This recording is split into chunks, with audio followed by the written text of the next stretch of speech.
Bonjour et bienvenue sur Codable.tv avec François Jolin. Aujourd'hui, on va s'intéresser à la démission de Jacques Dorsey. Que cache la démission de Jacques Dorsey? Pourquoi c'est une véritable épidémie de démission, aussi bien chez Microsoft, Google, Alibaba, Amazon? Pourquoi tous les fondateurs des gens de la tech décident de quitter leur propre entreprise? Nous allons enquêter. C'est ce dernier point qui va retenir notre attention. En effet, comment ces machines vont-elles bouleverser notre vie?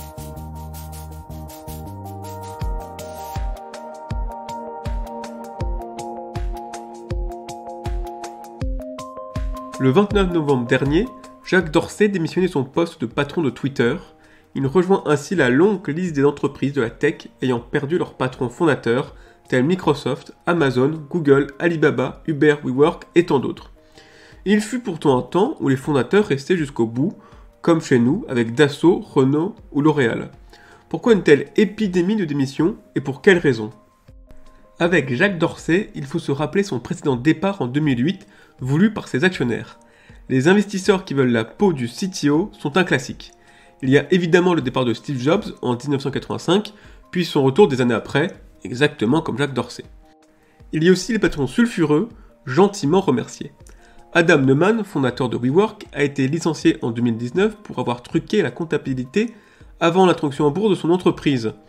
Ou encore nous pouvons citer Travis Kalanick, fondateur d'Uber, parti de l'entreprise en 2017 après une enquête sur ses pratiques de management toxiques. Le plus emblématique reste bien évidemment John McAfee. Il démissionnait son entreprise en 1984, sa société est rachetée par Intel en 2010. Soupçonné à plusieurs reprises de trafic de stupéfiants, Intel voulait rebaptiser son logiciel en Intel Security, pour ne plus être lié au personnage. Ce qui satisfaisait pleinement l'intéressé, qui désignait l'antivirus comme le pire logiciel au monde, allant même jusqu'à faire une vidéo pour expliquer comment désinstaller son antivirus après le rachat d'Intel. Enfin, deuxième raison, naturellement, certains CTO ne veulent tout simplement plus gérer l'entreprise et passer à autre chose, comme Bill Gates qui partit s'occuper de sa fondation en 2008, ou encore nous avons les deux fondateurs de Google. Serge Brin n'a pas quitté l'entreprise, mais s'est focalisé uniquement sur la partie R&D avec la création en 2010 de Google X Lab.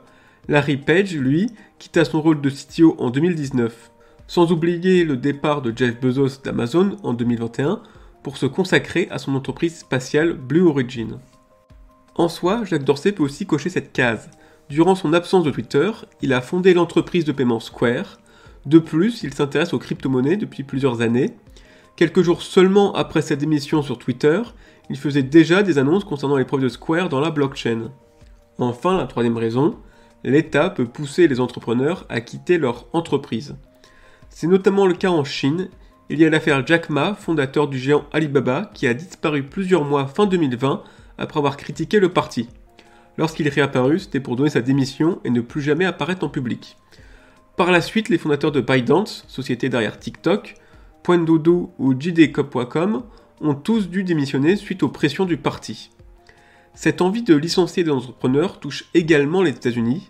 Il y a de plus en plus de pression autour de Mark Zuckerberg, jugé incapable de protéger les données des citoyens, ou encore Elon Musk, que la SEC a déjà condamné plusieurs fois pour manipulation du cours de Tesla à la suite de ses tweets.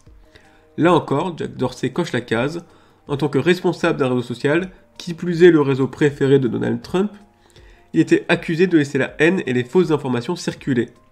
Les raisons du patron de Twitter sont un cocktail de lassitude et de pression des investisseurs ou des États.